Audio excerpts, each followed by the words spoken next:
Bismillahirrohmanirrohim. Assalamualaikum warahmatullahi wabarakatuh. Sahabat-sahabat yang dikasihi, Alhamdulillah, bersyukur kita kembali bertemu di channel ini.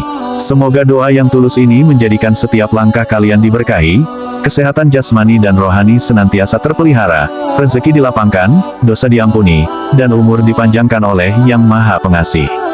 Amin ya Allah, Tuhan semesta alam. Perjalanan manusia di alam baka, di sisi Allah yang Maha Kuasa, adalah bagian dari kebenaran yang tak terelakkan. Dunia hanyalah tempat singgah sementara bagi setiap insan.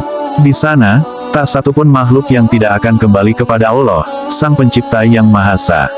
Tapi, tahukah kita apa yang terjadi saat seseorang diberi doa atau diziarahi di alam baka?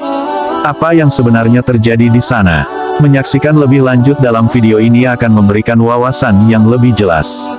Pastikan untuk menonton sampai selesai, karena di video ini akan dijelaskan dengan lebih detail.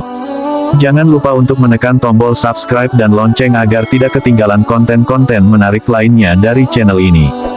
Bagikan juga video ini kepada mereka yang ingin mengambil manfaat dari informasi yang disampaikan.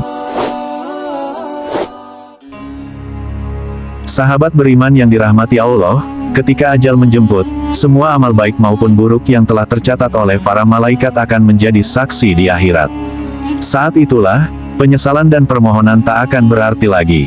Di alam akhirat, tidak ada lagi kesempatan untuk memperbaiki apa yang telah tertulis. Kita akan sendirian, hanya doa dan amal ibadah yang ditinggalkan oleh penziarah yang mampu memberikan pertolongan saat kita berada di alam barzah nanti. Alam barzah adalah perbatasan antara kematian dan hari kebangkitan. Umat manusia pada akhirnya akan kembali kepada Sang Pencipta.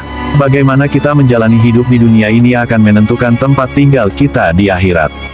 Bagi banyak dari kita, orang-orang terdekat seperti orang tua, saudara, atau teman telah dipanggil oleh Sang Maha Kuasa. Saat ini, mereka berada di alam barzah, menanti hari perhitungan amal setelah kiamat. Sebagai umat muslim yang beriman, doa menjadi kekuatan yang kita hadirkan untuk mereka yang telah berpulang. Doa agar mereka yang telah meninggal dunia dijauhkan dari siksa kubur dan mendapatkan keamanan di alam kubur. Saat kita berziarah, dalam keheningan di depan makam, kita menyampaikan salam dan doa. Rasulullah telah mengajarkan cara kita memberikan salam yang penuh kehormatan kepada mereka yang telah berpulang. Melalui ziarah dan doa, kita mengetahui betapa pentingnya pengenalan akan takdir kita.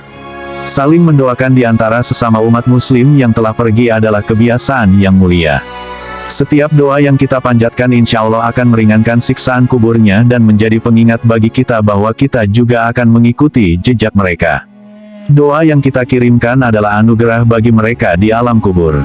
Semua doa yang kita haturkan kepada Allah, Maha mendengar, baik untuk urusan dunia maupun akhirat, kita serahkan padanya. Semoga segala upaya kita membawa manfaat bagi mereka di sana dan menjadi pelajaran bagi kita akan takdir akhirat yang pasti akan kita hadapi. Perhatian kita kepada orang yang telah pergi akan memberi manfaat bagi mereka di alam barzah, sesuai dengan yang diajarkan dalam hadis yang menyatakan bahwa ketika seseorang meninggal, semua amal perbuatannya terputus kecuali 3 hal. Sedekah jariah, ilmu yang bermanfaat yang ia ajarkan, dan doa yang baik dari anak yang saleh untuk orang tuanya. Salah satu cara bagi mereka yang berada di alam barzah untuk mendapatkan manfaat dari setiap amal yang kita hadiahkan adalah dengan mengirimkan doa yang tulus bagi mereka yang telah pergi. Doa yang kita panjatkan akan sangat bermanfaat bagi mereka di sana, membawa kebahagiaan, dan menjauhkan dari siksa alam kubur. Kisah yang terdapat dalam kitab Irsyadul Ibad mengisahkan tentang seseorang yang di dalam mimpinya bertemu dengan para ahli kubur. Sang pengamat terkejut melihat banyak di antara mereka yang mengumpulkan sesuatu di sana, namun ada satu orang yang hanya duduk terdiam. Penuh rasa ingin tahu, ia bertanya kepada salah satu ahli kubur yang diam itu. Ternyata, ahli kubur tersebut adalah seorang anak yang hafal Al-Quran. Setiap harinya, ia membaca Al-Quran saat berziarah kubur dan menghadiahkannya untuk orang tuanya. Bahkan ketika berada di pasar menjual barang, ia senantiasa menghadiahkan bacaan Al-Quran untuk keberkahan orang tuanya. Kesetiaan dan keikhlasannya dalam menghadiahkan Al-Quran untuk orang tuanya menunjukkan betapa berharganya amalan yang dilakukan dengan tulus dan penuh kecintaan kepada orang tua.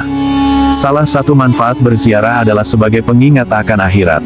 Dengan mengunjungi makam orang yang telah berpulang, kita diingatkan bahwa pada akhirnya kita semua akan mengikuti jejak mereka ke alam barzah. Ini memiliki dampak positif, karena kita akan terus-menerus teringat akan kepastian kematian. Hal ini secara alami mendorong kita untuk lebih mempersiapkan diri menuju kehidupan akhirat. Dalam sebuah riwayat dari Imam Ibnu Majah, dikatakan bahwa berziarah mengingatkan akan akhirat. Saat kita ziarahi dan mendoakan mereka yang telah pergi, itu menjadi pengingat yang kuat akan kehidupan setelah kematian, mengingatkan kita akan tujuan akhir hidup yang sejati. Dari kisah yang kita simak, dari pelajaran yang kita ambil, satu hal yang jelas, persiapan untuk kehidupan setelah ini amatlah penting. Berziarah, mendoakan mereka yang telah pergi, bukan hanya tanda cinta kepada mereka, tetapi juga pengingat akan akhirat. Semoga konten ini bermanfaat bagi kita semua. Mari kita terus memperbaiki diri, mempersiapkan akhirat, dan semoga setiap langkah kita hari ini menjadi investasi bagi kebaikan di masa depan. Terima kasih telah menemani dan sampai jumpa di video berikutnya. Wassalamualaikum warahmatullahi wabarakatuh.